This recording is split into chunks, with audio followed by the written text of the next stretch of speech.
Olá a todas e a todas, muito bem-vindo a mais um Papo Inovação do Escritório Machado Nunes. Hoje eu estou aqui com a Carolina Ranzani, responsável pela parte de relações governamentais da Eleia. A gente vai bater um papo hoje aqui sobre data center, inteligência artificial e HealthGov. E comigo, Carolina Muniz, faz parte do time de Direito Digital e Inovação do Machado Nunes. Carol, prazer. Não posso falar bom dia, boa tarde, boa noite, mas aqui a ideia é de um bate-papo mesmo descontraído, a gente conversar e não ser uma ideia de questionário como a gente faz com todo mundo aqui. Eu peguei uma colinha aqui, Carol, dos números da Eleia, e você me corrige aqui se eu estiver falando besteira, tá? A Eleia é fundada em 2018, gente, ela tem 9 data centers no Brasil, né, espalhados aí pelas principais cidades do país. E é um monstro, vamos assim dizer. Ela é gigantesca, né? Ela tem mais de 9 mil metros quadrados construídos, né? E que opera-se por energia renovável, que é um tema que a gente vai conversar bastante aqui. Mas você tem mais de 20 anos de experiência com o HealthGov. Eu queria que você contasse um pouquinho dessa entrada na parte de tecnologia, inovação e de data center. Bem-vinda mais uma vez. Obrigada, Lucas. Obrigada, Machado Nunes, pelo convite. É uma honra estar aqui com vocês para falar de um tema emergente, né? Acho que agora está todo mundo ouvindo falar de data center, então é muito bacana o espaço que vocês estão abrindo aqui, até para a gente desmistificar, né? Algumas questões que estão aí em volta dessa discussão toda. De fato, enfim, a Eleia é um gigante, né? Enfim, é a maior empresa brasileira de data center, tá? E como você disse, ela tem 9 data centers e opera em 5 cidades do país. Enfim, mas dá conta de uma região aí bastante grande, né, em termos geográficos. É uma companhia que tem uma estratégia descentralizada, né? A maioria das empresas de data center estão concentradas no eixo Rio-São Paulo, mas a gente entende que, enfim, até por uma questão de incentivar o desenvolvimento regional, é importante que a gente tenha data centers em outras regiões. E fora isso, um dos grandes pilares da Eleia é justamente o tema da sustentabilidade, né, que a gente vai abordar, mas eu já adianto desde logo de que um dos princípios da Eleia é a utilização de 100% de energia renovável e certificada.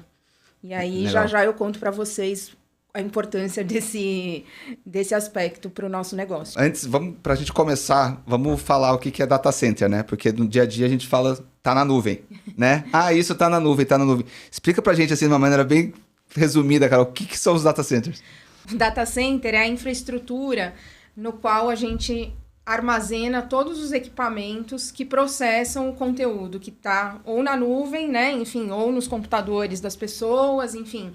Então, o data center nada mais é do que, né, enfim, um espaço físico onde ficam armazenados os racks, que são como se fossem armários, e dentro desses armários ficam os servidores, né? E aí essa infraestrutura, ela é refrigerada e ela tem toda a conectividade, né? Então, basicamente, o data center é isso. É uma estrutura que dá suporte para o processamento de dados nessas máquinas que lá ficam armazenadas. Gente, tem lugar físico, tá na nuvem mesmo, tá? Eles vão para o ambiente, um HD, entendeu? Eles ficam lá gravados, armazenados, num disco, tá? Então, assim, as informações estão lá para elas serem requisitadas, não é isso? Exatamente. A nuvem tem uma base física.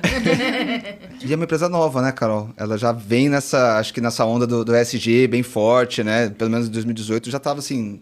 Isso já estava mais do que rolando no mundo, né? Sem dúvida. E, na verdade, assim, a questão da energia renovável, eu acho que ela se justifica pelo fato de os data centers serem consumidores de bastante energia, né?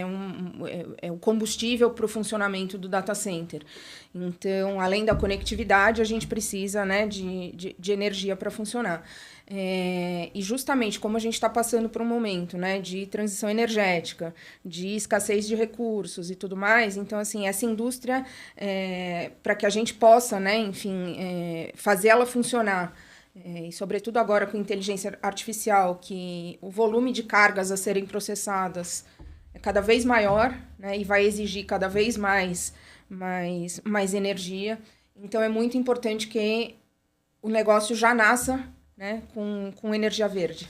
Sim, né? Bacana. Então, Carol, aproveitando esse gancho, né, da presença da Eleia em algumas das maiores cidades do Brasil, conta um pouquinho sobre o investimento que ela está fazendo agora no Rio de Janeiro, né, com essa promessa de que o Rio vai ser aí a capital da inteligência artificial.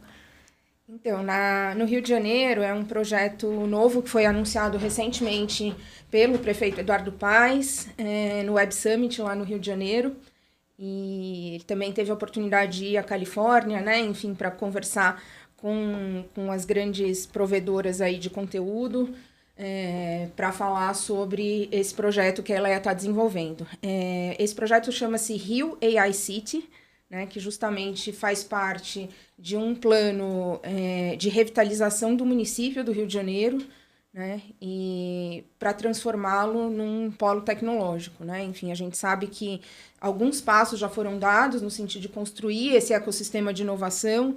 Então, a gente tem o INPA, tem o FRJ, tem o Maravale, que é o centro onde é o hub ali das startups e tal. E aí, a ideia do Rio AI City, que é um projeto desenhado e que vai ser operado 100% pela Eleia, é de você construir ali uma cidade de data centers para ser o suporte de infraestrutura para que todo esse ecossistema possa funcionar. Para de pé, Enfim, né? Exatamente. Então, a gente já tem um data center em funcionamento, né, lá no Rio AI City. Sim. O primeiro já tá rodando e até o final de 26 a gente já começa a construir o próximo data center também. Mas a ideia é que a gente tenha lá um centro de processamento de dados tanto para cloud quanto para inteligência artificial. Ah, bacana. Eu vou puxar um pouco a sardinha aqui, porque como a gente é um escritório de advocacia, né? A gente tem um pouquinho para parar de pé esse arcabouço, eu acho que tem que ter uma regulamentação, né, Carol? E nada mais, assim, andando junto do que o HellGov. Então, hoje, como é que está o cenário no país? Como é que funciona esses marcos regulatórios, né? Como é que hoje está a estrutura de governança, vamos dizer assim, jurídica e legal na área de data centers? Bom, a área de data centers, ela é uma área que ela é regulada por diversos setores, né? Então, o setor de energia, o setor de telecomunicações, o setor de proteção de dados, né? Enfim, a política industrial. Então, existem aí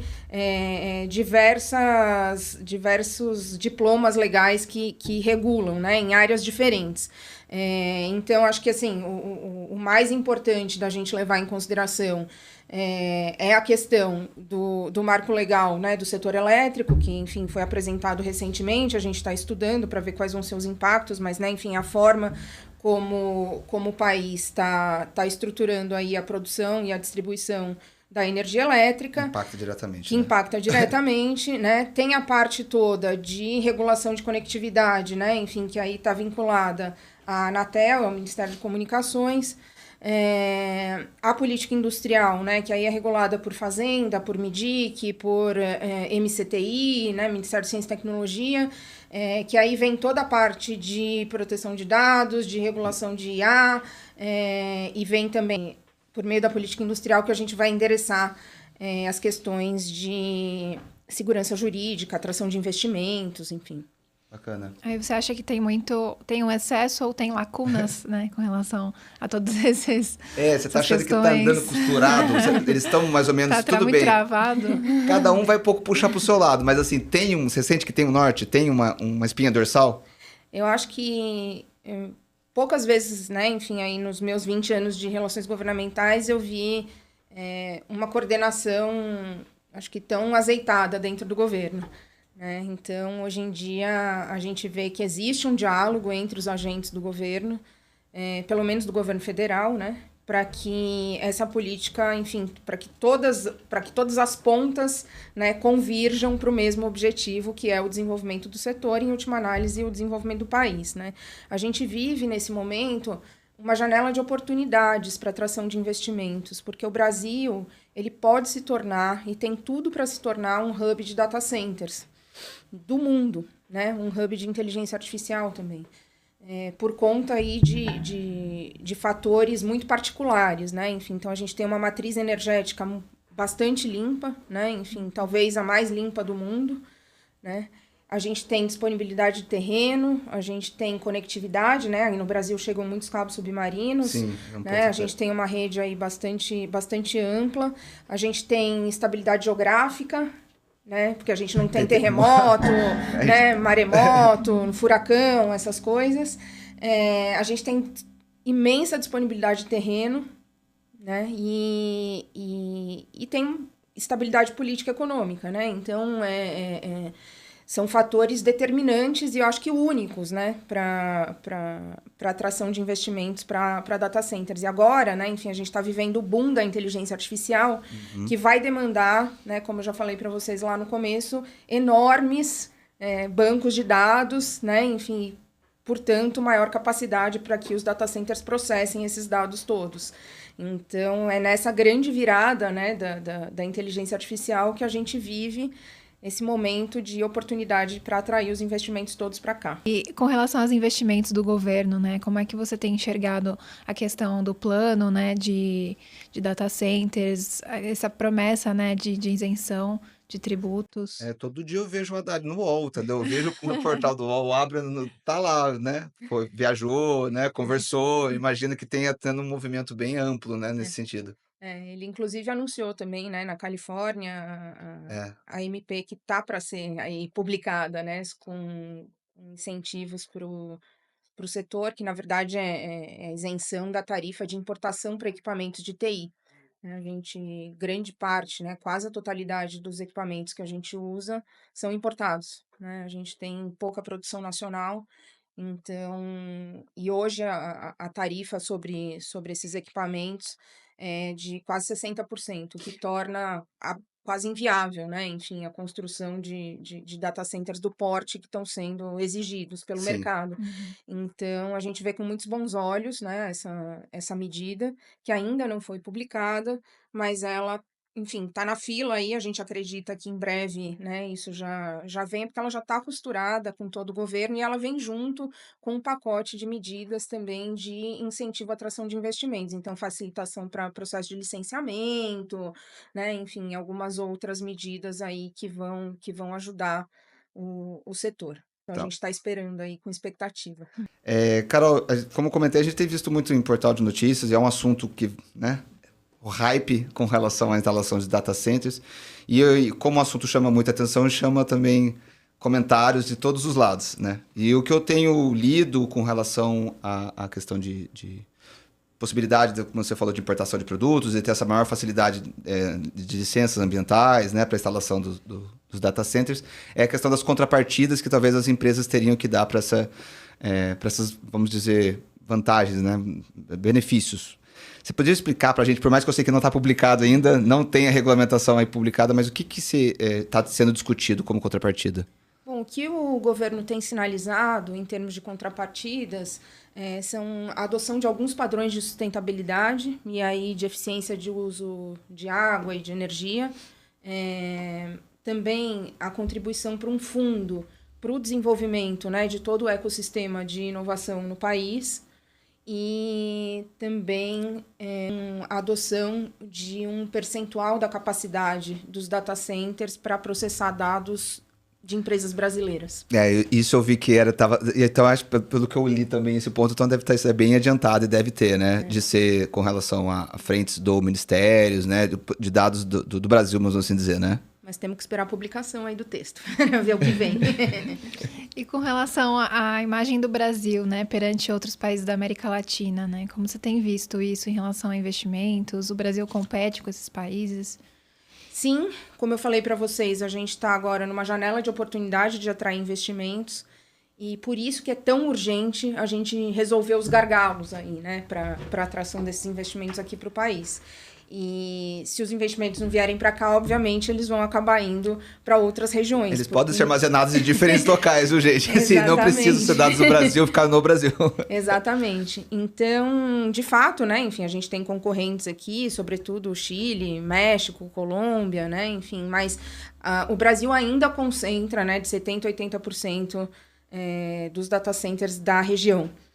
Mas, enfim, a gente precisa avançar porque ainda tem alguns gargalos aí pela frente. Então, hoje, por exemplo, A gente tem geração de energia limpa em abundância. A gente até, enfim, às vezes tem que desligar o sistema para não, porque a gente não consegue transmitir o tanto de energia que a gente gera, né? Então, tem algumas limitações aí no sistema de transmissão, que demandam aí um adensamento da rede, uma flexibilização da rede e tudo mais. Então, isso já está sendo discutido, né, pelo Ministério de Minas e Energia, pela ANEEL, pela ANS, né, pela IPE, mas que é um dos gargalos, né? O outro gargalo é esse que a gente já discutiu bastante, que é a questão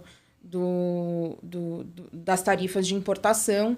E aí toda a parte regulatória voltada à proteção de dados e inteligência artificial, né? A gente tem um marco de inteligência artificial que está sendo discutido no Congresso. Ainda existem muitas incertezas, né, que pairam ainda sobre o texto, e algumas, né, diretamente vinculadas aí a data center, como linguagens de processamento de... O LLM, né? O famoso. Os LLMs. E então a gente precisa entender como é que isso vai estar regulado e também a questão da transferência internacional de dados, né? Enfim, a gente sabe que tem um regulamento já da ANPD sobre o tema, que vai entrar em vigor esse ano, mas enfim, como não foi ainda implementado, a gente não sabe quais vão ser as consequências dessa implementação. Então... Esse é um ponto interessante, né, Carol? Porque a gente, no escritório, a gente vê muito essa questão da transferência internacional do armazenamento, né? Contratos com empresas, né, tanto nacionais quanto fora, o que deixam claro, essa semana mesmo eu estava discutindo com uma empresa, essa questão de ser obrigatório o armazenamento no Brasil.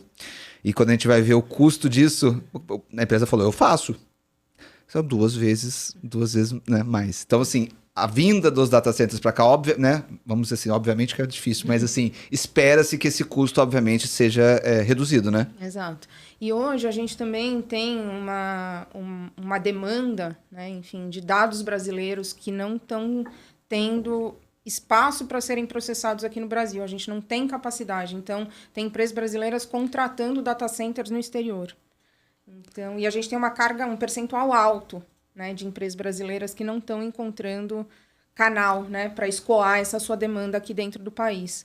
Então, o crescimento do setor, ele, né, enfim, vai servir não só para, né, enfim, para as empresas estrangeiras que querem vir processar dados, inteligência artificial aqui no Brasil, mas também para a nossa base produtiva que não está encontrando espaço aqui para poder processar os dados. A gente tem uma questão de não é só também querer ou ter uma bandeira nacional, é uma questão de latência, né? Exato. Existe uma diferença gritante quando, assim, né, a gente tem exemplos aqui de cirurgia robótica ou coisas que não podem ter um intervalo e, obviamente, ter esse mais próximo, isso diminui o tempo, né? Exatamente. A gente tem, vamos dizer assim, dois grandes serviços, né, que um data center pode prestar, sobretudo quando a gente está falando de inteligência artificial, Sim.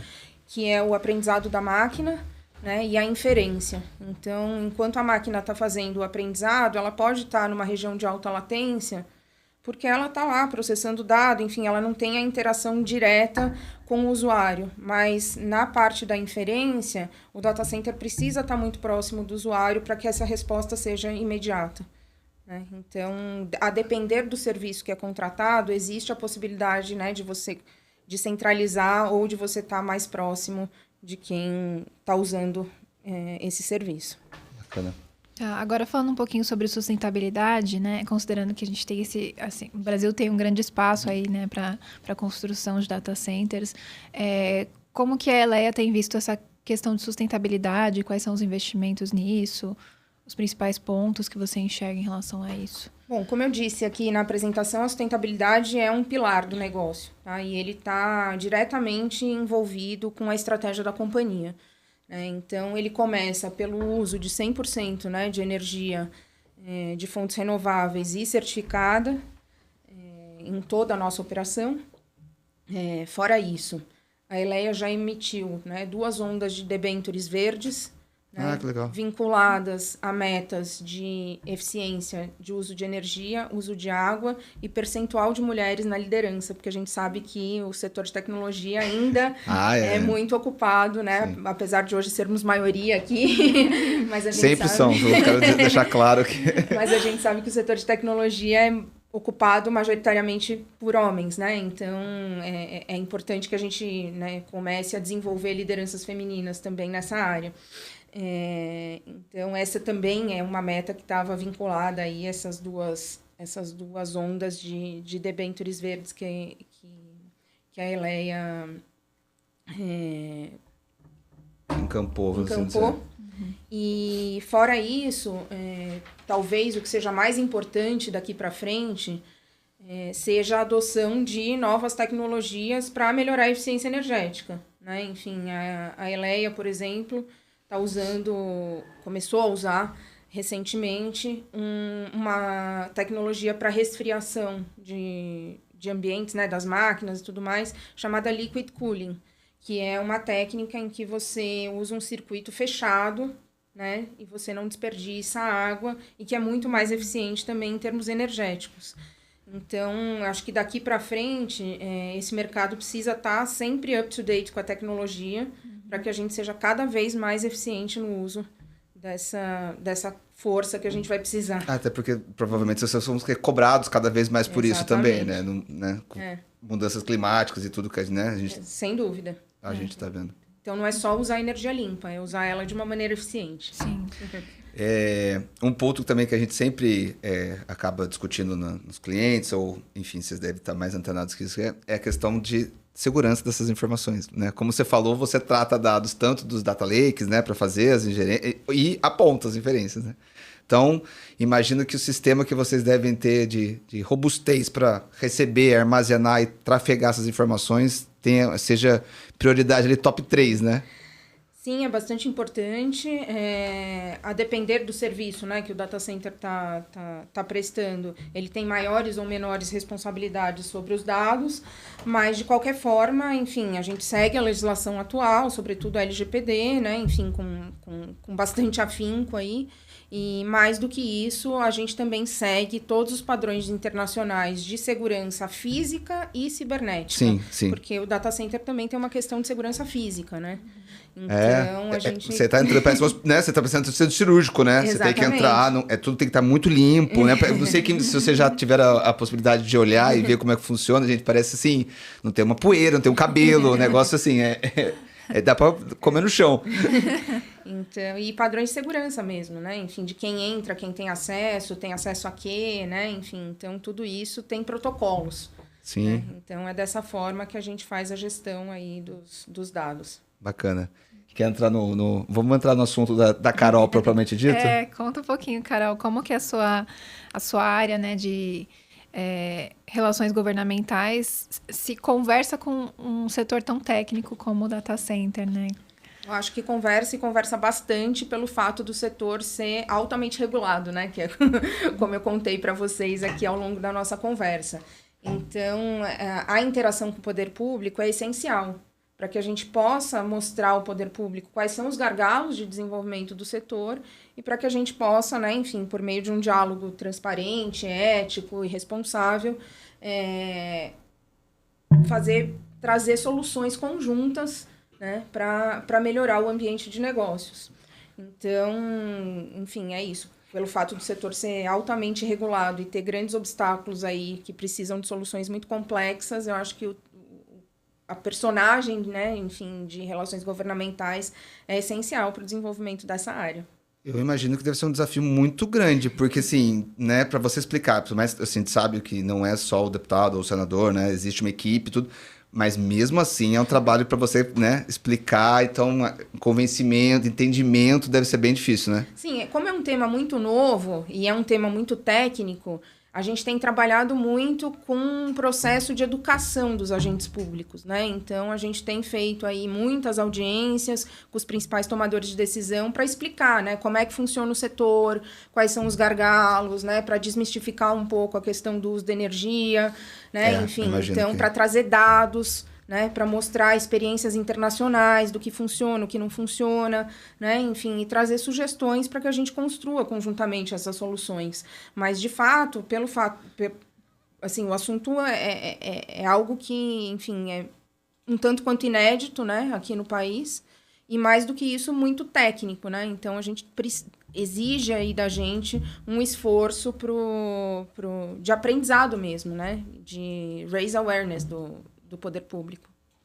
Você sente uma certa abertura do governo para ter esse diálogo, tanto em âmbito federal quanto estadual e municipal? Bastante. O governo federal, eu diria que já está bem mais avançado, né? Enfim, acho que por conta da discussão, né, de toda essa regulamentação que deve sair em breve, isso exigiu até uma grande coordenação dos agentes do poder público federal, mas já existem alguns estados, como Goiás, e alguns municípios, como o próprio Rio de Janeiro, né, com o nosso projeto do Rio AI City, que já estão avançando. Carol, assim, você comentou que o governo federal está com essa vertente, já está bem avançado, mas a gente sabe que a gente tem um Congresso bem antigo, né? Não é o pró-governo. A oposição também tem tido essa entrada boa, essa conversa de explicar para eles, tem tido também essa possibilidade de conversar? Sim, bastante. Não estão só reativos, assim? Não, bastante, eu acho que tanto do governo quanto da oposição, pelo fato de esse ser um tema neutro, vamos dizer, em relação aos benefícios que ele traz ao país, né? Enfim, não é um tema que divide governo e oposição. Na verdade, a gente está falando de algo que pode trazer empregos, pode trazer investimento, pode trazer desenvolvimento, né? Enfim, para toda a cadeia, né, de inovação dentro do país. Então, a gente não tem, nesse tema, pelo menos, sofrido problemas aí com a interlocução, seja de um lado, seja do outro. Navegando bem, essa é a chapa branca. É isso aí. Que bom. E é uma agenda muito positiva, né? O investimento que a gente vê os números são, sim, realmente impactantes, né? E a ideia do desenvolvimento da indústria nacional, da tecnologia nacional, isso também é um incentivo que talvez seja mais do que necessário, né? Para que a gente possa sair desse ciclo que a gente tem de só commodity, né? Exatamente. Só commodity, né? A tecnologia talvez seja o primeiro passo, assim, de uma nova... A gente, deixa aí uma de curiosidade mesmo, a gente sempre vê muitas empresas, né, nas big techs, as empresas são de todos os setores, os data centers poderiam ser de qualquer país, Estados Unidos, Europa, China, eles são agnósticos, assim dizer? Sim, os nossos clientes, a Eleia atende, né? A gente fala do Agile Hyperscale, então, que é desde clientes empresariais, né, que têm suas cargas pequenas ou até grandes, como bancos, né, enfim, como redes de TV, por exemplo, até o que a gente chama de hyperscalers, que são esses grandes players que vão processar altas cargas de inteligência artificial, que são as big techs. Então, a gente oferece serviço do Agile Hyperscale. Bacana. Independentemente da origem, né? Porque, como a gente comentou, né? Enfim, a depender do serviço, não tem esse problema do data center estar longe da... Exatamente. Né? Se pode tratar dados aqui sem problema nenhum, porque não vai ter prejuízo na ponta para aquele agente, né? E é interessante você falar isso, porque às vezes a gente fica muitas vezes preso nas big techs, né? Mas você tem a empresa, né, varejista, o agro, qualquer pessoa vai tratar os dados, vocês têm essa possibilidade de armazenar essas informações, né? Total. Bacana. E como você tem enxergado o futuro aí dos data centers? Olha, eu acho que é uma enorme oportunidade para o Brasil, né? Se a gente souber endereçar as lacunas com a urgência necessária, né, e conseguir mostrar para o mundo que, de fato, a gente está empenhado em atrair esses investimentos por todos os fatores, né, que eu comentei com vocês, eu acho que é uma chance única do Brasil dar um salto em termos de desenvolvimento. Bacana. A gente vai ver muito ainda, né? Eu acho que a gente vai escutar sobre isso aqui esse ano todo, com certeza. Acho que vai sair o marco, né? A gente ainda vai ter os desdobramentos disso. Como você comentou, vai ter estado, vai ter município, a gente, né, na área jurídica ainda vai ter o que pode, o que não pode. Certeza que vai ter discussão judicial disso. Assim, no Brasil, na verdade, isso é uma certeza, né? Não falar que vai ter discussão judicial, né? Então, recomendo que quem se interessar pelo assunto também acompanhe, né? Entre em contato. Eu vou passar da Carol também, tem os contatos depois nas redes, né? Trocar figurinha, a gente é um assunto que vai ficar em alta bastante tempo. Você tem alguma consideração, algum ponto que queira falar, Carol, para a gente ir para os finalmente aqui? Eu acho que todas as pessoas que puderem se empenhar, né, nesse esforço de transformar o Brasil em um hub de inteligência artificial, em um hub de data centers, será muito bem-vindo a essa conversa. Bacana. Carol? Bom, acho que é isso, né? A gente esgotou realmente. Obrigado. Muito obrigada. Eu agradeço o convite do Machado Nunes para conversar e a gente fica à disposição. Obrigada, Carol. Porque esse tema ainda vai render. Vai render, gente. Estamos encerrando mais um Papo Inovação. Siga a gente nas redes sociais, LinkedIn, Instagram, tá bom? Deixa lá um comentário e curta para dar um engajamento pra gente. Obrigado. Abraço. Obrigada.